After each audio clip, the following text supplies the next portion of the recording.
जिनके पास या तो आप कह सकते हैं कि कोलैटरल नहीं है, जिनके पास कोई फ्यूचर सिक्योर्ड नहीं है, they are just into the experimentation stage, उनको अगर आप सपोर्ट नहीं करेंगे by loans, they will not be able to come out of their existing situation. तो हम यहाँ पे क्या कर रहे हैं, specially through government of India, ministry of finance सभी बैंक्स को प्रायोरिटी सेक्टर लेंडिंग के टारगेट्स देती है। यानी इसमें आपने वो सेक्टर को लोन देने की बात कर रहे हैं जिसको कि यूजुअली नेग्लेक्ट करके साइड में किया हुआ है, like you have overlooked this particular segment. तो लेक्चर 1 से 3 जो हमारे कंटेंट के अंदर है, they are related to priority sector loans, और उसको हम इस सेशन में कंप्लीट करेंगे। Let's start. ठीक है। सो इसी इसमें आपको दिया हुआ है कि प्रायोरिटी सेक्टर जो है वो इसलिए प्रायोरिटी वर्ड डिफाइन करता है कि इनको थोड़ा सा हमें कहीं ना कहीं डेवलप करके ऊपर लेके आना है। एंड इस पे कुछ पुराना हो सकता बायस रहा है, बैंकर्स इन सेक्टर्स को लोन नहीं दे रहे हैं। जैसे बहुत एक इजी सा एग्जांपल है, एग्रीकल्चर सेक्टर में हमारे फार्मर्स हैं, फार्मर्स सुसाइड कमिट करते हैं। रीजन बीइंग कि एग्रीकल्चर सेक्टर के अंदर आपके हर साल कहीं सूखा पड़ा होता है, तो कहीं आपके बाढ़ आ जाती है, क्लाइमेटिक कंडीशंस बड़े एक्सट्रीम है, तो फार्मर्स उसको बेयर कर रहा है। और फार्मर्स के पॉइंट ऑफ व्यू से देखें तो कभी कभी आपकी प्रोडक्शन नहीं हो रही है, तो कभी कभी आपकी प्रोडक्शन इतनी ज़्यादा हो जा रही है जिसकी डिमांड नहीं है, जिसकी वजह से अगेन आपको प्राइजेस नहीं मिल पा रहे हैं आपके प्रोड्यूस के। तो दोनों ही सिचुएशन में देखें आप, अगर ऐसे फार्मर्स की सिचुएशन है, तो हम में से कितने लोग फार्मिंग सेक्टर में जाना चाहेंगे। अभी स्टेट ऐसा है कि हमारे अपने फार्मर्स नहीं प्रेफर करेंगे कि उनकी नेक्स्ट जनरेशन फार्मिंग में आए।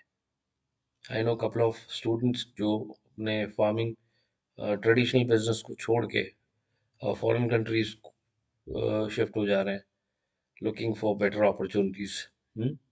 सो ये सिचुएशन ऐसी है कि जहाँ पे अगर गवर्नमेंट इंटरवीन ना करे, प्रायोरिटी सेक्टर्स की लोन अवेलेबिलिटी ना हो, तो शायद जो लोग फार्मिंग से जुड़े रहना चाहते हैं हम उनको उनको कंपेल कर देंगे कि वो सेक्टर से निकल के आए। और फार्मिंग सेक्टर ऐसा है जिससे कि हमारी फूड सिक्योरिटी के ऊपर लाइक बड़ा स्ट्रॉन्ग इम्पैक्ट पड़ता है।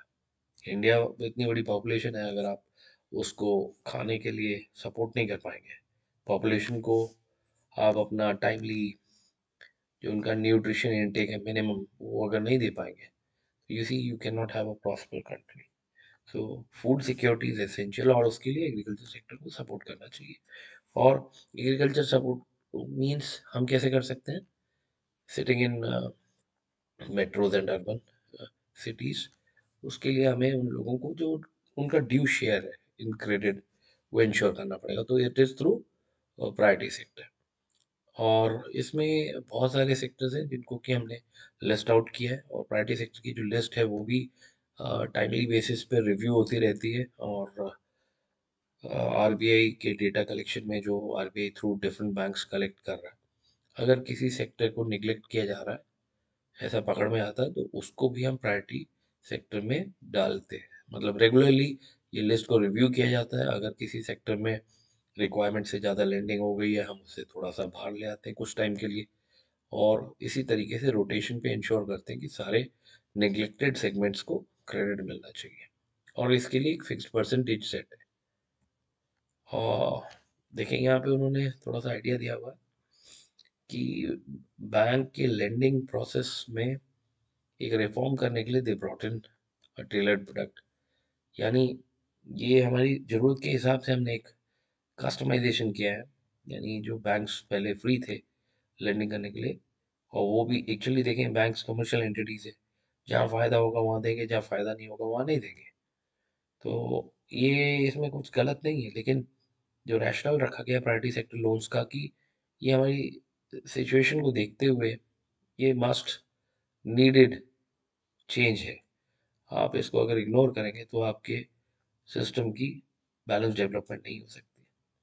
और इसको इंश्योर करने के लिए हम बैंक्स को प्रायोरिटी सेक्टर लेंडिंग टारगेट्स दे रहे हैं, जो कि डिस्ट्रिक्ट लेवल पे और आपके लीड बैंक लेवल पे, जो आपके डिस्ट्रिक्ट में lead bank respective lead bank है, उसके थ्रू एक मॉनिटरिंग से हम इंश्योर कर रहे हैं कि जो विलेजेस हैं, जो निगलेक्टेड एरियाज हैं, उनमें प्रॉपर क्रेडिट की अवेलेबिलिटी हो, कोई लेने आए तो उसको मना नहीं किया जाए।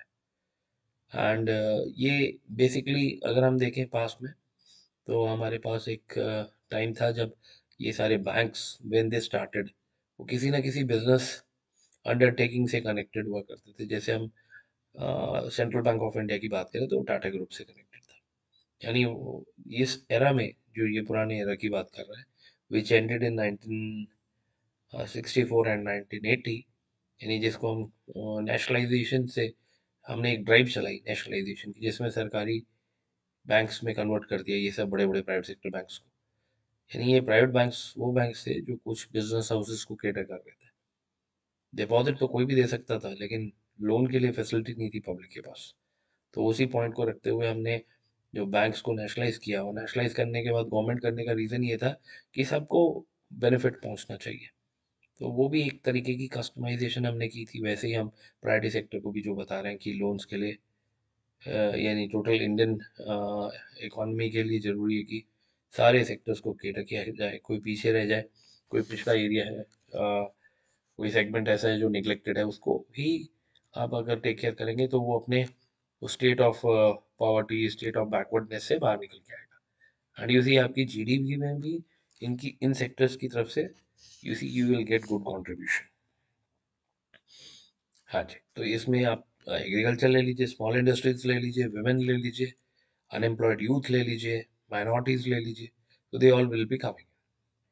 अब इसमें हमने बैंक नेशनलाइजेशन पॉइंट नंबर 3 पे देखें तो आप बैंक नेशनलाइजेशन के पोस्ट एरा के बारे में थोड़ा बताया हुआ, और उन्होंने उन्होंने बताया कि यानी बहुत सारी स्कीम्स लॉन्च की गई विद स्पेशल पर्पस। इसी स्कीम्स तो जो है वो आप लेके आए, लेकिन अगर आप स्कीम के साथ फाइनेंस की अरेंजमेंट नहीं करेंगे ना, तो फिर your schemes may not be able to deliver what they are intended to.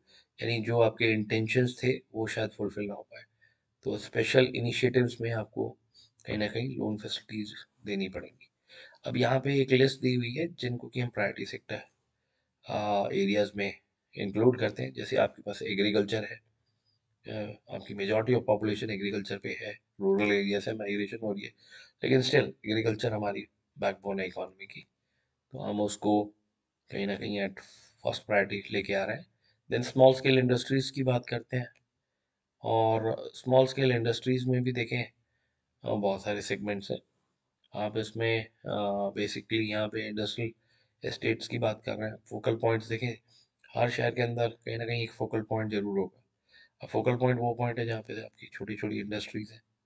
अब ये फोकल पॉइंट्स सारे बंद होने की कगार पे हो गए चाइनीज मार्केट में। चाइना और चाइनीज प्रोडक्ट्स की वजह से कहीं कॉस्ट ऑफ प्रोडक्शन हमारी जो है वो कंपैरेटिवली थोड़ी सी हायर है। तो ये सारे सेगमेंट्स पे बहुत बुरा हिट हो रहा है। आपका कोई भी फेस्टिवल हो रहा है, होली, दिवाली या कुछ और, तो देखें चाइनीज प्रोडक्ट हर टाइप के इवेंट को कैप्चर कर रहा है।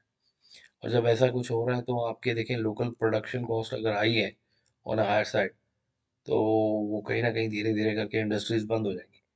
तो इसमें भी हमें कहीं ना कहीं ये इंश्योर करना है कि हमारा लोकल प्रोडक्शन यूनिट जो है वो अगर बंद हो गया, तो हम टोटली डिपेंडेंट हो जाएंगे एक्सटर्नल्स के ऊपर।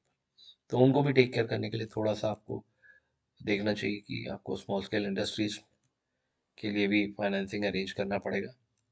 अब प्रॉब्लम ये है कि यार वो लोग काम करना चाहते हैं बट उनको फाइनेंस नहीं है।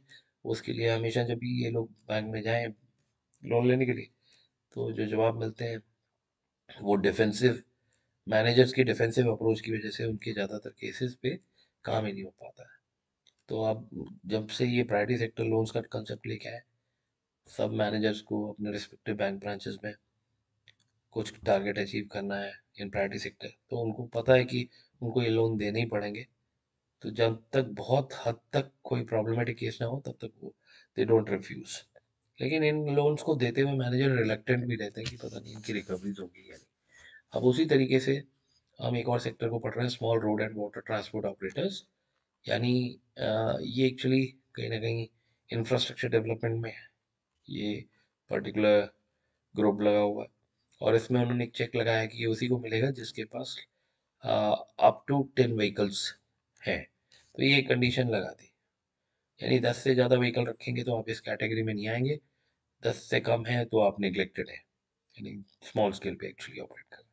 इसके अलावा स्मॉल बिजनेसेस भी हैं जिसमें कि आपकी जो एक्चुअल कॉस्ट ऑफ इक्विपमेंट, यानी जो उसमें आपने मशीनरी वगैरह लगा रखी है बिजनेस के लिए, उसकी टोटल कॉस्ट जो है of equipment is less than 20 lakhs, 20 lakh से ज़्यादा नहीं हुई। फिर रिटेल ट्रेड की भी बात कर रहे हैं। रिटेल ट्रेड मीन्स यहाँ हम इंडिविजुअल लेवल पे लोगों को सामान बेच रहे हैं। हाँ, तो ऐसे एडवांसेस में रिटेल ट्रेडर्स को 10 लाख रुपए तक का लोन का प्रोविजन दिया हुआ है। बट वही चैलेंज ये है कि जब हम ऐसे लोन देने की बात करते हैं तो हम कहीं ना कहीं उनसे कोलैटरल सिक्योरिटी जो करने की कोशिश करते हैं तो वो नहीं हो पाता। जैसे अब पंजाब के अंदर हम जिस विलेज में हैं, उस विलेज के आसपास ये ऐसी कुछ एरिया लाल डोरे के अंदर आता है। और लाल डोरे एरिया मतलब ये एक ऐसा एरिया जहाँ पे आप प्रॉपर्टीज के ऊपर डिस्प्यूट है, आप क्लियर टाइटल नहीं ले सकते, यानी आपके नाम पे क्लियर प्रॉपर्टी नहीं है, और आप उसको फिर ट्रांसफर भी नहीं करा सकते। तो ऐसी सिक्योरिटीज के ऊपर लोन देने के लिए बैंक मैनेजर्स को थोड़ा सा प्रॉब्लम रहेगा, दे विल बी रिलक्टेंट। तो अब हमें वो थोड़ा सा सिस्टम को स्मूथ करना चाहिए कि वो ऐसे लाल डोरे वाले प्रोसेस को, यानी ये इंटर डिपार्टमेंटल कन्फ्लिक्ट्स की बात कर रहा है। अगर आपके तहसील ऑफिस से इन चीज़ों के ऊपर थोड़ा वर्कआउट हो जाए तो वो स्मॉल बिजनेसमैन रिटेल ट्रेडर्स के लिए थोड़ा ईज रहेगा। बट इसी हर डिपार्टमेंट के अपने चैलेंजेस हैं, तो हम उसके हिसाब से अपना देखते हैं। चलिए, professional and self employed persons जैसे नाई, बार्बर, बाबा है, आपने एक छोटा सा ढाबा शुरू कर दिया है, या आप कुछ और करना चाह रहे हैं, ये स्किल सेट के साथ है, तो उसमें भी आपको सपोर्ट किया जाएगा।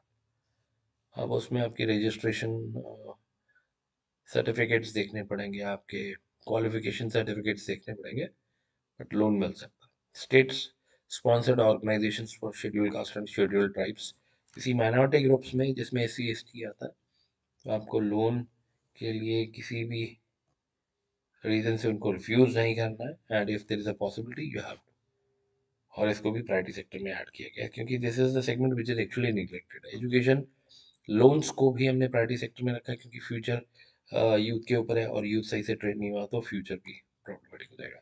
हाउसिंग लोन की बात की हमने।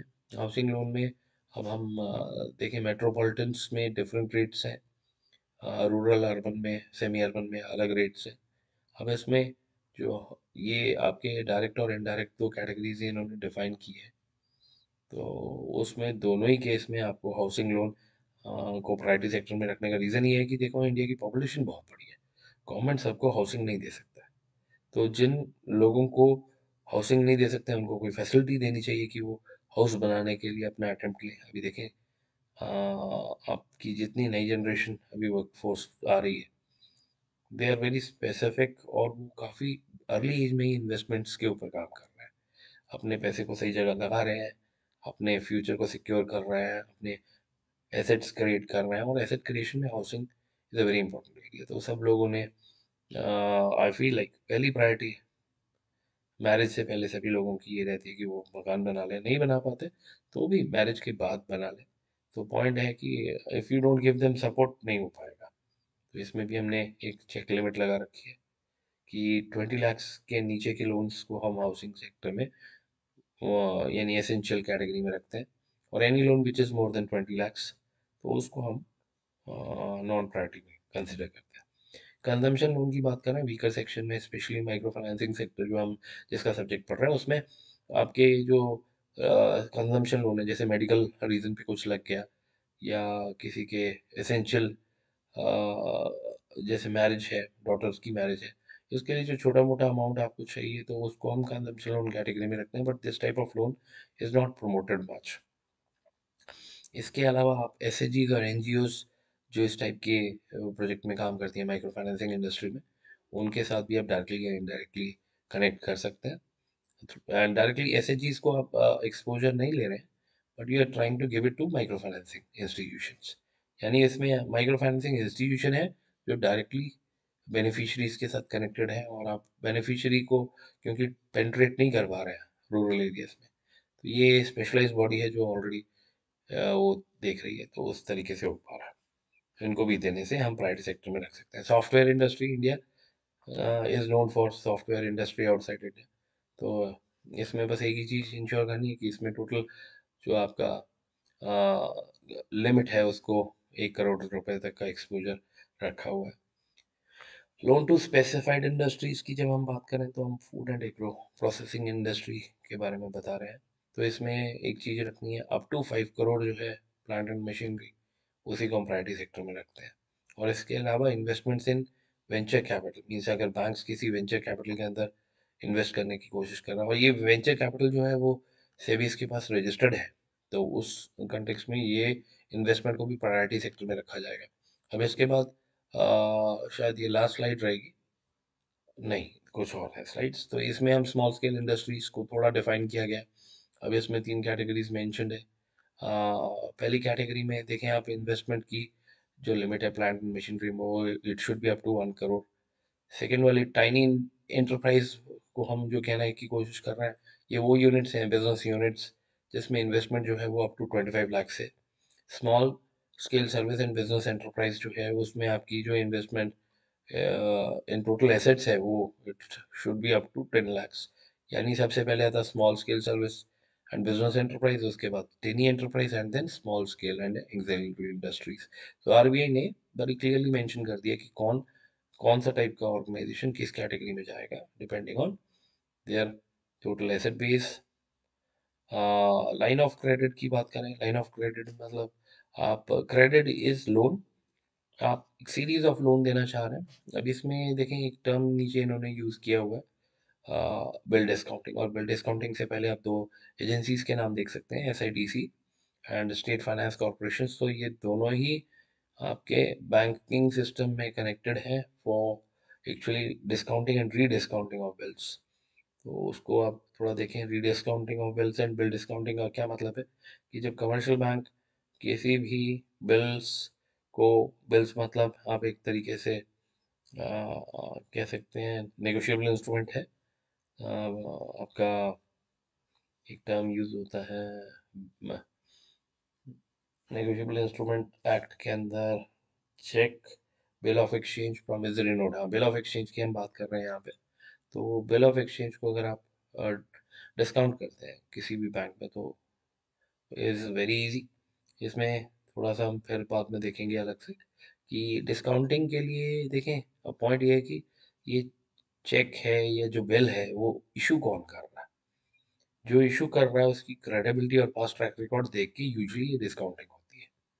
और डिस्काउंटिंग फैसिलिटी से क्या होता है कि जैसे मैंने आपको सामान, मैं एक बिजनेसमैन हूँ, मैं आपको सामान उधार पे दे रहा हूँ और आपने मुझे लिख के दिया कि आप मुझे कुछ टाइम के बाद पेमेंट करेंगे।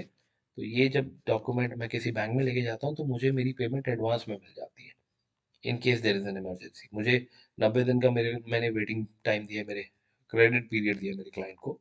बट किसी इमरजेंसी की वजह से मुझे पहले पैसे चाहिए, तो मैं 90 दिन की वेटिंग की जरूरत नहीं है। I can approach my banker, जैसे जो मेरे रेगुलर बैंकर है, और उनसे I can get it financed. Okay. अभी तो और एक गवर्नमेंट एजेंसी आ गई है,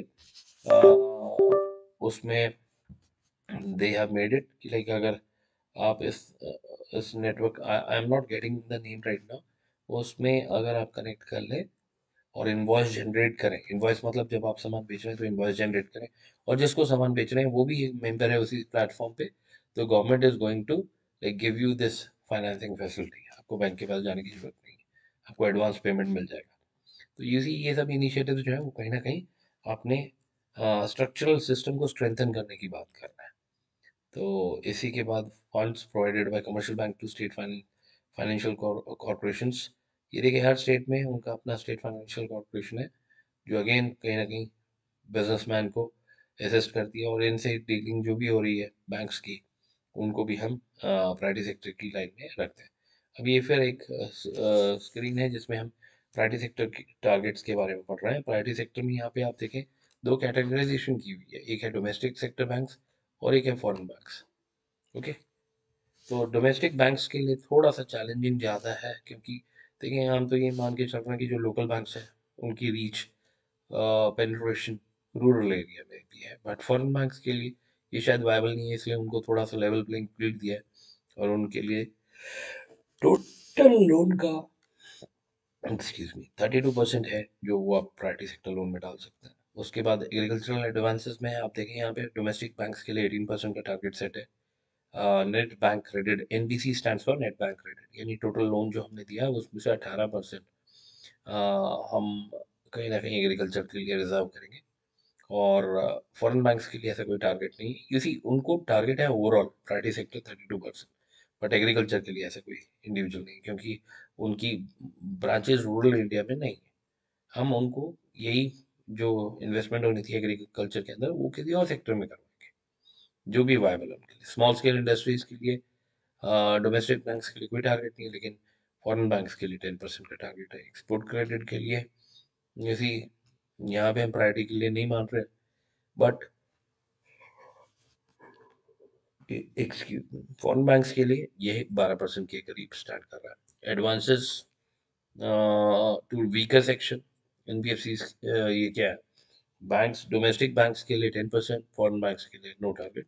डीआरआई क्या है, ये आपकी है डिफरेंशियल रेट इंटरेस्ट एडवांसेस, मतलब ये फिर मैं वो कुछ लोन्स की बात कर रहा हूँ जिसमें कि हम रेट ऑफ इंटरेस्ट डिफरेंशिएट करते हैं customer to customer. It varies because of the state of affairs.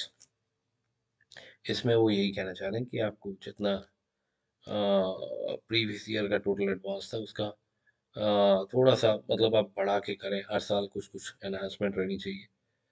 उसके बाद आपके पास यहाँ शेड्यूल कमर्शियल बैंक्स के पास जो एक कैटेगरी है स्मॉल स्केल इंडस्ट्रीज के लिए, उसमें उन्होंने फर्दर क्लासिफाई कर दिया कि किस किस टाइप के सेक्टर्स को आप कैटर करें।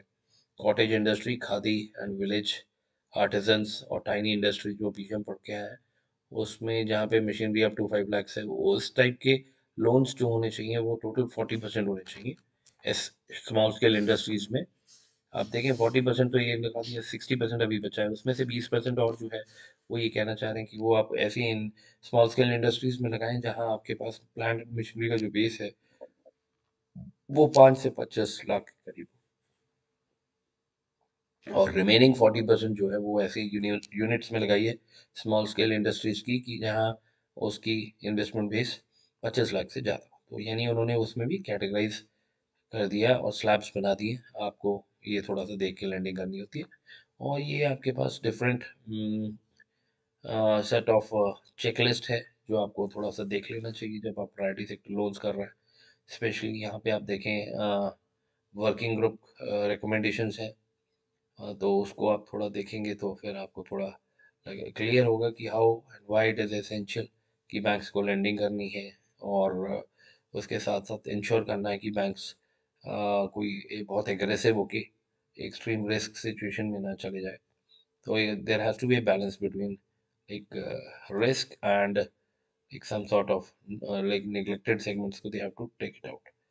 So इसमें आपके state level inter institutional committees, ऐसी बॉडीज जो कि लाइक सब रिकॉर्ड कलेक्शन में काम कर रही है, डेटा कलेक्शन में काम कर रही है, एनालिसिस कर रही है, and then they help us to map कौन से निगलेक्टेड सेक्टर है उनको आपको कोलैबोरेट करके यू कैन वर्क ऑन। इसमें जनरल प्रोसेस बताया हुआ है जिसमें आपकी एक एप्लीकेशन फॉर्म है, फिर एप्लीकेशन फॉर्म फिल करके आप जब देते हैं तो उस पर आपको एक्नॉलेजमेंट मिलती है। और एक्नॉलेजमेंट मिलने के बाद जब भी आपका लोन डिस्पोज ऑफ होता है तो यू गेट ए क्लैरिटी। अगर लोन रिजेक्ट हो रहा है तो you can get a written elaboration of why your loan has been rejected। और फिर उसी तरह से फिर हम आगे डेटाबेस बना सकते हैं कि यानी specifically which type of clients have been rejected और उनके जो रिजेक्शन रीजंस है उन पे we can work on. Collateral means securities, composite loan, specialised small scale industry branches की खोल दी गई है which takes care for this particular segment। Delayed payment के पॉइंट को आप देख लीजिए, we need to take care and then कहीं ना कहीं टाइमली बेसिस पे interventions are required, followups are required to make sure कि ये प्राइवेट सेक्टर वाले क्लाइंट्स वो आपको रेगुलरली पेमेंट कर रहे हैं and it is not going to NPA. Technology upgradation is very very very essential point everywhere, cluster approach, यानी जिस भी एरिया में आप ऑपरेट कर रहे हैं वहाँ पे जो भी उनके स्पेसिफिक चैलेंजेस हैं उनके हिसाब से you should try to give loans and then resolve their issues. Disbursement के लिए इन्होंने लोन डिसबर्समेंट के लिए इन्होंने यहाँ कोट किया कि you should have a clear repayment schedule known to your customer. 5 साल 10 साल कितने टाइम का है और कितना रेट ऑफ इंटरेस्ट लगा हुआ है, अगर डिफॉल्ट करते हैं तो what sort of penal interest will be charge, अगर कोई इंश्योरेंस वगैरह लेनी है on any security or property which is actually acting as a collateral, तो उसमें वो चीज़ थोड़ा सा क्लियर रहना चाहिए। And any other processing charge that you have. Self help group की एक्चुअली ये this is the last slide of the day. Self help group में दे आर मेड फॉर एक self help group helps in eradicating poverty. अगर आप ये slide देखेंगे तो आप you will understand self help group क्या है। ये वो ग्रुप्स हैं जिनमें अप्रॉक्सीमेटली 10 to 20 मेंबर्स हैं। They are forming a group together, they know each other very well, so when they come up collectively for taking a loan, कहीं कोई इकट्ठे ग्रुप में जाते हैं लोन लेने के लिए तो chances are very high that this loan can be approved। ये रूरल indebtedness के ऊपर it is going to work on, and indebtedness is very problem farmers committing suicide is due to this reason। देखेंगे हमारी कुछ states हैं जैसे Andhra Pradesh, Maharashtra, West Bengal, तो इन स्टेट्स में फार्मर की suicide rate is very high. यानी उसके लिए कहीं ना कहीं we need to work on, हमें वो कुछ करना पड़ेगा, नहीं तो कहीं ना कहीं ये बैकवर्ड और रूरल एरियाज में it is going to be very severe problem. तो रूरल मासेस में मनी लेंडर्स एक्सप्लॉइट कर रहे हैं, साहूकार एक्सप्लॉइट कर रहे हैं, तो उसको अगर स्टेट ऑफ अफेयर्स को वापस नॉर्मल लाना तो यू नीड टू इंटरवीन, आपको करना ही पड़ेगा। और इसमें self help group is working very well, especially these self-help groups are mainly operated by women, which are more considered to be more like a gender who is more careful। So अभी यहाँ पे micro credit जो है वो it is actually a lifeline, it is quoted as a lifeline to poor. उसमें उन्होंने ये बताने की कोशिश की कि जो माइक्रो क्रेडिट है that is suppose to provide some amount, some small amount to poor for enabling them to raise their standard of living. उनकी इनकम लेवल्स को बढ़ा रहे हैं, उनके स्टैंडर्ड ऑफ लिविंग को बढ़ा रहे हैं, और इनमें interest rate ceiling needs to be applicable as it is the case of small loan. और ये कहीं ना कहीं चेक करने की कोशिश है कि जो निगलेक्टेड सेगमेंट है उसको आप निगलेक्टेड ना रखें और उनको टाइमली उनके क्रेडिट और ड्यूज दे दें, so that they are also able to repay back to society. So इसके साथ आज का जो हमारा टॉपिक है we will try to end, and we'll go back